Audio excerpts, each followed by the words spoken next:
Good morning students. आपका English classes में स्वागत है।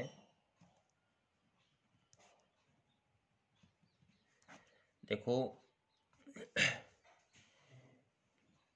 किसी कारणवश अगली जो 2-3 क्लासेज होंगी आपकी, मैक्सिमम आप 4 या 5 क्लासेज मानो, वो क्लासेज किसी कारणवश दीपेंद्र जी नहीं ले पाएंगे और जो आपके आगे की क्लासेज हैं वो दीपेंद्र जी रेगुलर लेंगे, ठीक है ना। तो मैं आपको जो ये क्लासेज होंगी 4-5, इन क्लासेज में जो आपका जो सिलेबस है, सिलेबस के ऊपर डिस्कस करेंगे। कुछ जो छोटा आपका जो कंपोजिशन का जो टॉपिक है, उस कंपोजिशन के टॉपिक पे भी बातें करेंगे। हो सकता है आपने वो टॉपिक पढ़े हुए हो, है ना, लेकिन जैसे जो आपका सिलेबस है जो आगे कंटिन्यू क्या रखेंगे, दीपेंद्र जी कंटिन्यू रखेंगे। तब तक हमें जो आपकी क्लासेज होंगी, 5 क्लासेज होंगी, 4-5 क्लासेज, उन क्लासेज में आपका जो पढ़ा हुआ टॉपिक है उस पर भी डिस्कस कर सकते हैं। हो सकता है कि कोई टॉपिक ऐसा जो आपने नहीं पढ़ रखा हो, उस पर भी डिस्कस कर सकते हैं, है ना। तो मैं आपको आज थोड़ा सा आपका जो पेपर आता है उसमें किस प्रकार के जो मार्क्स आते हैं, है ना, कितने मार्क्स का क्या क्या दिया होता है, उस पर थोड़ा डिस्कस कर लेते हैं पेपर पे हम अपन। हो सकता है कि अब जो गवर्नमेंट है, इस आपका जो कोरोना काल चल रहा है, इसके बाद में गवर्नमेंट को ऐसा डिसीजन ले कि जो आपको जो सिलेबस है उसको हो सकता है कोई 40% या 50% रिड्यूस कर सकता है, कम कर सकता है। वो डिपेंड करेगा आपकी क्लासेज किस प्रकार से स्टार्ट होती हैं, कब स्टार्ट होती हैं। लेकिन जो अपने जो लास्ट ईयर तक जो पेपर हुए हैं उसके अकॉर्डिंग जो अपना सिलेबस है उस पर अपन डिस्कस करते हैं। आगे आपका जो पेपर होने वाला है उसकी अपन अभी कोई प्रिडिक्शन नहीं लगा सकते कि भाई आपका जो पेपर होगा इसमें इस प्रकार से इतना ही सिलेबस से दिया हुआ मिलेगा या फिर इतना सिलेबस कम किया हुआ मिलेगा सिलेबस। तो आपका जो पहले जो पेपर है वो किस प्रकार से आता था उसकी बात करते हैं। जो आपका जो क्वेश्चन नंबर 1 आता था वो आता था अनसीन पैसेज का। इसका आता था अनसीन पैसेज का आता था। और अनसीन पैसेज में आपको टोटल जो क्वेश्चन मिलते थे वो मिलते थे 9। कितने क्वेश्चन मिलते थे? 9 क्वेश्चन मिलते थे। और पर क्वेश्चन का जो मार्क होता था वो क्या होता था? 1 नंबर होता था। इस प्रकार से आपका जो टोटल मार्क हो गए वो पहला क्वेश्चन कितने नंबर का होता था? 9 नंबर का होता था, है ना। पहला क्वेश्चन आता था अनसीन पैसेज। अनसीन पैसेज में 9 आपको क्वेश्चन दिए हुए मिलते थे, पर क्वेश्चन 1 नंबर का होता था। और कितने नंबर के मार्क्स के हो गए? 9 मार्क्स के क्वेश्चन आते थे। आपका जो दूसरा क्वेश्चन आता था इसमें वो आता था नोट मेकिंग का। किसका? नोट मेकिंग का। नोट मेकिंग एंड अब्स्ट्रक्शन का। ABSTRACTION, अब्स्ट्रक्शन का। ये आपका जो दूसरा क्वेश्चन आता था इसमें 2 क्वेश्चन दिए हुए होते थे। कितने क्वेश्चन है? 2 क्वेश्चन दिए हुए होते थे, है ना। और कितने कितने मार्क्स के? एक 4 नंबर का होता था, दूसरा 2 नंबर का होता था, है ना। क्योंकि इसमें तो आपको क्या क्या करना होता था? नोट मेकिंग बनाना होता था, है ना, हेडिंग सब हेडिंग लिखते हुए। और ये जो क्वेश्चन आता था वो आपको समराइज करना होता था। तो इस प्रकार से दूसरा क्वेश्चन कितने नंबर का हो गया आपका? 6 नंबर का हो गया। दूसरा क्वेश्चन कितने नंबर का? 6 नंबर का। अगर बात करें अपन क्वेश्चन नंबर 3 की, वो किस प्रकार से दिया होता था? आपको शॉर्ट कंपोजिशंस आते हैं आपके, है ना। शॉर्ट कंपोजिशन में आपको जो 2 क्वेश्चन दिए हैं, 2 में से एक करना होता था, कोई भी एक क्वेश्चन। Short composition. आगे इनकी शॉर्ट कंपोजिशन में आपके पूरी आगे बात करूंगा, है ना। शॉर्ट कंपोजिशंस, इसमें आपको कोई 2 क्वेश्चन दिए होते थे, 2 में से क्या करना होता था? एक क्वेश्चन करना होता। 2 में से एक क्वेश्चन कितने मार्क्स का? 4 नंबर का, है ना। तो इस प्रकार कितने मार्क का होगा? ये 4 नंबर का क्वेश्चन है, हो गया। क्वेश्चन नंबर 3 कितने नंबर का होता है आपका? 4 नंबर का। कोई 2 में से एक करना होता है। अगर बात करें क्वेश्चन नंबर आपकी 4 की, तो इसमें आपको रिपोर्ट या फैक्चुअल डिस्क्रिप्शन क्या मिलता था? रिपोर्ट या फिर factual description. Factual description. Report और फैक्चुअल डिस्क्रिप्शन में इसमें भी क्या आपको 2 क्वेश्चन और 2 में से कितना करना? एक क्वेश्चन करना। कितने नंबर का? 7 नंबर का। तो इसका मतलब 2 में से 1 करना है, तो कितने टोटल मार्क कितना हो गए? 7 नंबर का क्वेश्चन हो गया। तो आपका 4 नंबर का क्वेश्चन आता था, वो कितने नंबर का आएगा? 4 नंबर का आता था। अगर बात करें क्वेश्चन नंबर 5 की, तो 5वें क्वेश्चन में आपको क्या मिलता था? Letter writing. क्या? Letter writing. और लेटर राइटिंग में भी आपको कितने क्वेश्चन है? 2 क्वेश्चन। कितना करना? 1 करना। कितने नंबर का? 7 नंबर का। इसलिए इस प्रकार से 2 में से 1 करना था, तो टोटल मार्क कितने हो गए? 7 नंबर हो गए। आपको जो क्वेश्चन नंबर 6 वो आता था लॉन्ग कंपोजिशन। Long composition.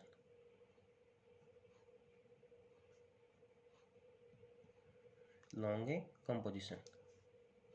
और जो लॉन्ग कंपोजिशन क्वेश्चन आता था आपका 6 नंबर का, उनमें भी आपको कितने क्वेश्चन मिलते? 2 क्वेश्चन। करना कितना? 2 में से 1। कितने नंबर का? वही 7 नंबर का। कितने नंबर का? 7 नंबर का। 1 क्वेश्चन था, तो टोटल मार्क कितने हो गए? 7 नंबर हो गए आपके। ये तो था, देखो इतने अपना यहाँ तक का था। क्या था?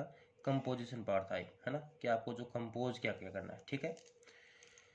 अब बात करें जो क्वेश्चन नंबर 7 आता था आपका, उस 7 नंबर क्वेश्चन की बात करें, तो ये आपका पोइट्री में से आता। किस में से आता? पोइट्री में से। एक्सट्रैक्ट आता आपको, EXTRA सिट, एक्सट्रैक्ट फ्रॉम पोइट्री। पोइट्री में से, है ना। कितने क्वेश्चन है? 2 क्वेश्चन। कितना करना? 1 करना। कितने नंबर का? 4 नंबर का। तो टोटल मार्क कितने हो गए? 4 हो गए, है ना, क्योंकि 2 में से 1 ही करना था। फिर बात करें क्वेश्चन नंबर 8 की, तो आपको इसमें से क्या मिलते हैं? शॉर्ट क्वेश्चन मिलते हैं। किस में से? पोएट्री में से। Short question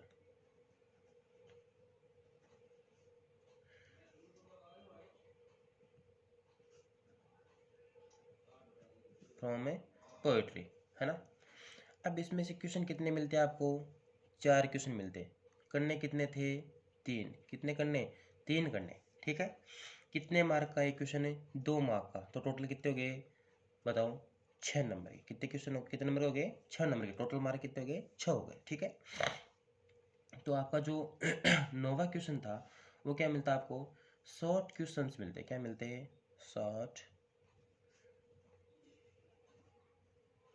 short questions from कौन सी बुक से आपको मिलते हैं? रेनबो से।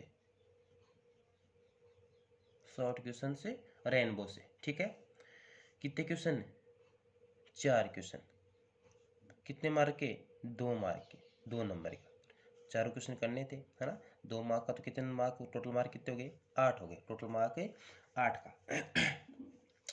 आपका जो 10वां क्वेश्चन आपको मिलता है, question number 10, long questions. Long questions. Long question किससे? From Rainbow. From Rainbow. किससे मिलते? रेनबो से मिलते। इसमें 2 क्वेश्चन मिलते हैं आपको। करना कितना होता? 1 करना होता। 2 मिलते, 1 करना होता है। कितने नंबर का? 7 नंबर का। तो टोटल मार्क कितने हो गए? 7 हो गए। आपका जो क्वेश्चन नंबर 11 मिलता, वो मिलता long questions. Long questions. Long questions किससे? From Panorama. From panorama.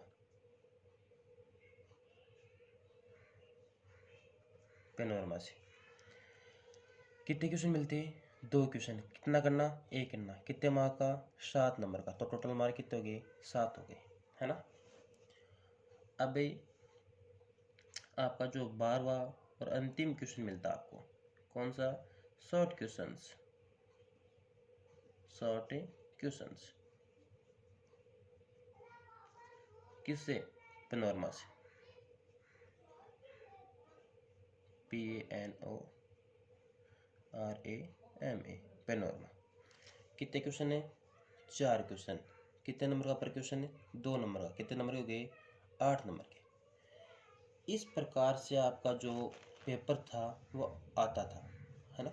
पहला क्वेश्चन आपका 9 नंबर का हो गया, दूसरा 6 नंबर का, तीसरा 4 नंबर का, फिर चौथा, पाँचवा, छठा 7-7 नंबर के।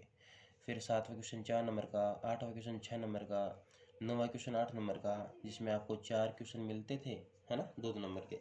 10वां और 11वां क्वेश्चन जो दोनों बुक में से आपको लॉन्ग क्वेश्चन में दो दो मिलते हैं, उनमें से एक करना था, है ना, 7 7 नंबर का। और जो 12वां क्वेश्चन है वो पेनोरमा से, है ना। 4 क्वेश्चन मिलते हैं आपको, और 4 में से कोई सॉरी 4 क्वेश्चन मिलते हैं जो चारों करने, जो दो दो नंबर के, है ना। कितने नंबर हो गया, 8 नंबर का। इस प्रकार से आपका जो पेपर था वो आता था, है ना। तो आपका जो ये अनसीन पैसेज का मामला है, अनसीन पैसेज जो 9 क्वेश्चन आते थे, उनमें से आपको 9 पर क्वेश्चन पर 1 नंबर का मिलता, 9 मार्क्स के क्वेश्चन मिलते, वो करने थे। दूसरा क्वेश्चन था आपका नोट मेकिंग का, है ना, और समराइजिंग का। तो उसमें से आपको 2 क्वेश्चन, एक तो नोट जो हेडिंग और सब हेडिंग लिखते हुए आपको आंसर देना था, दूसरा समराइजिंग का आंसर देना था, है ना। 6 नंबर का टोटल। तो तीसरा था आपका शॉर्ट कंपोजिशन का, इसका शॉर्ट कंपोजिशन का, उनमें से 2 में से कोई एक क्वेश्चन करना होता, 4 नंबर का, है ना। तो उसकी हम बातें करेंगे, मैं आपको बताऊंगा कि किस प्रकार से आपको इसमें क्या क्या मिलता है और क्या क्या करना होता। तो आपको जो ये क्वेश्चन मिलता आपको शॉर्ट कंपोजिशन वाला, शॉर्ट कंपोजिशन में आपको क्या करना था, कोई 2 क्वेश्चन दिए हुए थे, जैसे इस पे एडवर्टीजमेंट है आपका, नोटिस है, पोस्टर और इनविटेशन है ना। इनमें से कोई 2 आपको क्वेश्चन मिलते और 2 में से एक आंसर देना था। तो इनमें जो आपका एडवर्टीजमेंट है, नोटिस है, पोस्टर और इनविटेशन है। तो पोस्टर का जो क्वेश्चन है वो क्या होता है कि भाई 8th लेवल का क्वेश्चन होता है पोस्टर मेकिंग का। तो मेरा ये मानना है कि अगर आपको, पहली बात तो ये कि पेपर में पोस्टर का क्वेश्चन, अगर अच्छा टीचर पेपर बनाएगा तो पोस्टर का क्वेश्चन ही नहीं मिलेगा। अगर फिर भी अगर आपको पोस्टर का क्वेश्चन मिलता है, तो आपको जो इसके अथवा में और में जो क्वेश्चन दे रखा है, वो चाहे नोटिस का हो, चाहे एडवर्टीजमेंट का हो, चाहे इनविटेशन का हो, उन्हीं में से किसी एक को करना चाहिए आपको। क्यों? क्योंकि पोस्टर का क्वेश्चन है, उसमें जो टीचर है उसकी मानसिकता ये होती है कि इसने तो पोस्टर ही बनाया है, हो सकता है इसको दूसरा क्वेश्चन अच्छी तरीके से नहीं आता होगा, है ना। तो पोस्टर वाले में थोड़ा सा मार्क्स है वो कटने की ज़्यादा गुंजाइश रहती है। अगर आपने एडवर्टीजमेंट किया है, नोटिस किया है, इन्विटेशन किया है, तो उसमें अच्छे नंबर मिल जाते हैं आपको। अगर हम आगे बात करें आपकी, अगर हम आपके आगे की क्लास की बात करें, तो बताना चाहूँगा आपको कि जो आपका ये एडवर्टीजमेंट लिखने का, नोटिस लिखने का या फिर इन्विटेशन लिखने का जो पेपर में अगर आपको मिले, तो मेरा ये मानना है कि अगर नोटिस और एडवर्टीजमेंट में मिलता है आपको, तो आपको एडवर्टीजमेंट करना चाहिए, है ना।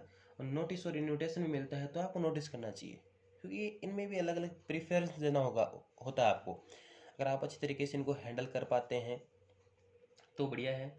फॉर एग्जाम्पल अगर मैं आपको बताऊं, जैसे आपका एडवर्टीजमेंट आता है ना। एडवर्टीजमेंट जो आपको लिखना होता है वो आपको, चलो मैं थोड़ा सा आपको लिख के बताता हूँ कि किस प्रकार से आपको एडवर्टीजमेंट को वरीयता देनी है, ठीक है।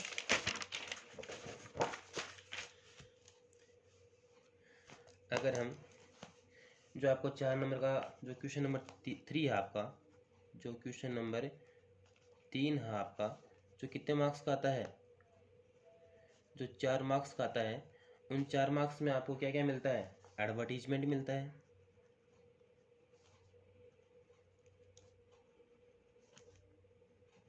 एडवर्टीजमेंट मिलता है आपको, इसमें आपको नोटिस मिलता है, इसमें आपको पोस्टर मिलता है, और इसमें आपको इनविटेशन मिलता है। इसमें आपको इनविटेशन, इस प्रकार से आपको इसमें 4 टॉपिक मिलते हैं, है ना। और 4 टॉपिक में से आपको कोई भी 2 टॉपिक अच्छी तरीके से क्लियर करने होते हैं, और 2 टॉपिक में से आपको क्या होता है, एक टॉपिक आता है। मतलब 2 टॉपिक में से आपको, मतलब कि 2 क्वेश्चन मिलेंगे दोनों टॉपिक में से कोई, और आपको एक टॉपिक में का आंसर देना है।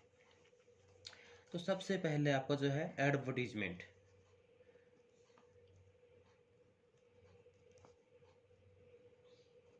Advertisement writing. देखो एडवर्टीजमेंट राइटिंग आपका जो विज्ञापन, एडवर्टीजमेंट मतलब विज्ञापन लेखा है, इसमें क्या होता है कि आपका जो न्यूज़पेपर होता है, न्यूज़पेपर में जो अलग अलग एडवर्टीजमेंट जो मिलते हैं आपको, उनमें अगर हम बात करें 1 नंबर पे, तो आपको मिलता है एक तो मैट्रिमोनियल का,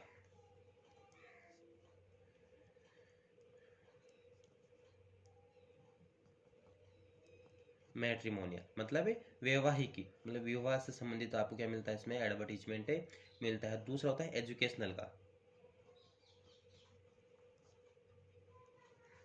तीसरे की अगर बात करें तो होता है अकोमोडेशन का, ACCOMMODATION, अकोमोडेशन मतलब इसके लिए टू लेट का या फिर वांटेड का,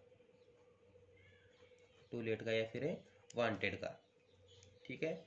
अगर चौथे की अगर हम बात करें तो मिलता है आपको सेल परचेज का, सेल और परचेज, सेल और परचेज। अगर पांचवे की बात करें एडवर्टीजमेंट में तो आपको मिलता है लॉस्ट एंड फाउंड का, lost and found.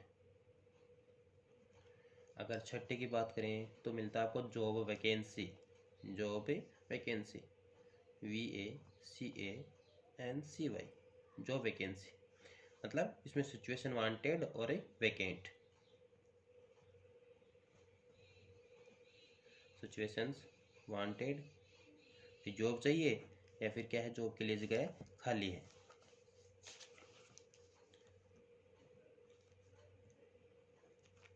VACA anti vacant. अगर बात करें 7 नंबर पे, हालांकि ये इतना इम्पोर्टेंट नहीं रखा तो 7वां नंबर है, लेकिन फिर भी अपन बात कर लेते हैं।